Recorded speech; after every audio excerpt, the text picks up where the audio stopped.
I'd like to welcome everybody again to this is the public forum section of our meeting. I've been working for CADU for 3 years now as the development worker there, but also coordinating International Coalition to Ban Uranium Weapons, which is a 96-member international NGO group who are trying to do what international campaign to ban landmines did with landmines, and what the Cluster Munition Coalition have just done with cluster bombs, i.e. get them banned through using the UN by way of a tool. So I'll give you a little introduction to the EU. Some of you may know stuff about it, some of you may not. Some of you may have heard all sorts of things about it, and we can look at some of those. So it's nuclear waste, essentially. In the sort of 60s and 70s, various states were wondering how you can penetrate tank armour from quite a long way away, and they tried using iron, then realised that there are heavier elements, so realised that there was lots of this uranium waste knocking about, and uranium is incredibly dense, almost as dense as gold, so it's about 18.6 grams per cc. Uranium comes in three isotopes naturally, which is uranium-234, of which there's very little around, which is the most radioactive, uranium-235, which is a bit more around, which we use in nuclear power stations, and originally used in nuclear weapons, and then uranium-238, of which there is a vast amount because it has a phenomenally long half-life, which is about the age of the Earth, 4.6 billion years. So because of this, there's a lot of that left, not very much uranium-234 left because it breaks down into other elements very quickly.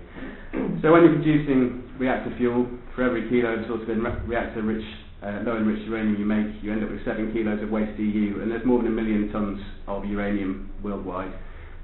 Sitting in stockpiles because there's very little you can do with it. It's radioactive, it's chemically toxic. When you finally powder it, it bursts into flames, which isn't entirely helpful. It's also chemically toxic and, as we know, radioactive. So they started using it in these armour-piercing munitions, which are called kinetic energy penetrators. It's the class of weapons. And it's essentially a long dart, solid depleted uranium, sometimes with some molybdenum to give it slightly different chemical properties. But so for a tank shell, it weighs about 4 kilograms, and it's a 2.5 foot long dart.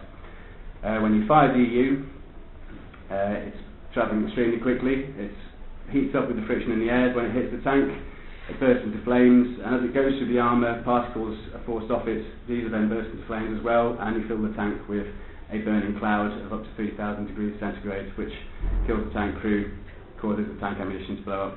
All in all, a very effective weapon, which is unfortunate for us. And so it was used on a big scale in 1991 in the Gulf War, then in Bosnia, Serbia, Kosovo. Again in Iraq in 2003. It may have been used in Afghanistan, we're not entirely sure. Both governments, the US and the UK, deny it. We've got transport documents to suggest that troops in Afghanistan had it, but the Taliban didn't really have any armour that needed piercing. They were lightly armed troops in four-wheel drive vehicles for the most part, so a bit umming and ahhing. You're going to be wondering about bunker busting bombs and things, and we'll come to that in a bit. About 17 countries have the EU weapons. They were mostly sold them by the US, which was generous of them, including Greece, Turkey, Israel, Saudi Arabia, Bahrain, Egypt, Kuwait, Thailand, Taiwan, then various others developed independently, countries with their own nuclear industries, so France, Russia, Pakistan, China and India have all developed it themselves. Around 12,000 kilograms, 12 tons was used in the Balkans, 290,000 kilograms, just under 300 tons used in the First Gulf War. By early 2004, another 140,000 kilograms had been used, mostly by US forces. The UK have used around a ton and a half each time. The vast majority has come from the US. A lot of it has been 30mm shells, 558-10 tank buster, and then a very large amount of 120mm shells fired by US Abrams tanks. In 2003, a lot more was used in urban areas. In the First Gulf War, the tank battles were out in the desert, they were away from large population areas, sort of in an arc around Basra. 2003, you had tanks being deployed into urban areas and then being shot up by US planes. The US been very difficult. They refused to release the locations of the EU strikes to UNEP for a long time, and then they've just about sort of mentioned it. The UK claims to be doing an awful lot to be picking up bits and pieces and bits of DU and training locals to look out for DU shells, but in reality it's an awful lot of talk and waffle. Obviously, further investigations are hampered by the post-conflict instability in the country. So the health effects of uranium weapons. The EU has around 60% of the radioactivity of natural uranium, mostly an alpha emitter, also beta radiation. Depleted uranium and natural uranium are completely identical in terms of chemical toxicity. So heavy metal, as we know, with cadmium, lead, mercury, they're not overly good for health, really. But we're surrounded by uranium. You've eaten it in your dinner tonight, you're drinking it in your water. But the particles produced by DU weapons are pretty unique because they're formed at these very high temperatures and they're very, very small. They're mobile in the body, you breathe them in through the lungs, they can travel through the lymph nodes and irradiating parts of your body as they go. We've also seen some evidence of synergistic effects between the chemical toxicity and the radioactivity, that they amplify each other's effects. But we don't really understand the full impact of fine particles of depleted uranium oxide in the human body.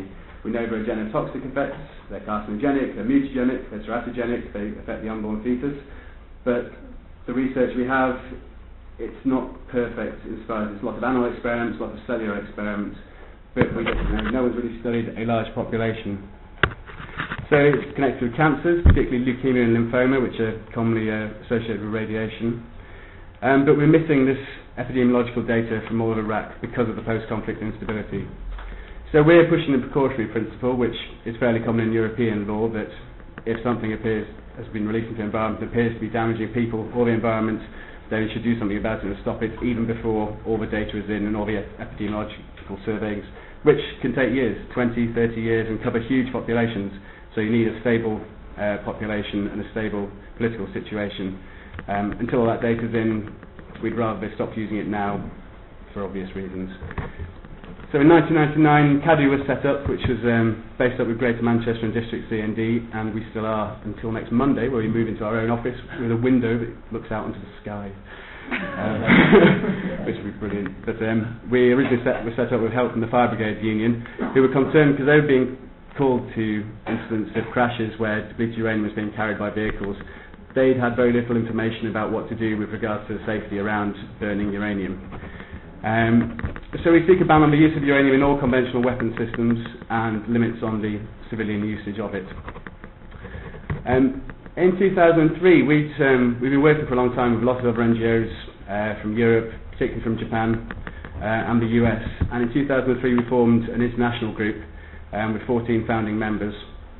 And our mission statement, again, a ban on the use of military use of uranium and radioactive materials, cleaning up of contaminated sites, a halt to the production, testing, sale, stockpiling, transport and export of these weapons, medical assessment and treatment for civilians, full disclosure of locations where it's being used, yada yada. We now have 96 members in 26 countries. It's been quite incredible. Stretched from across the US, Middle East, Europe, and again very big in Japan.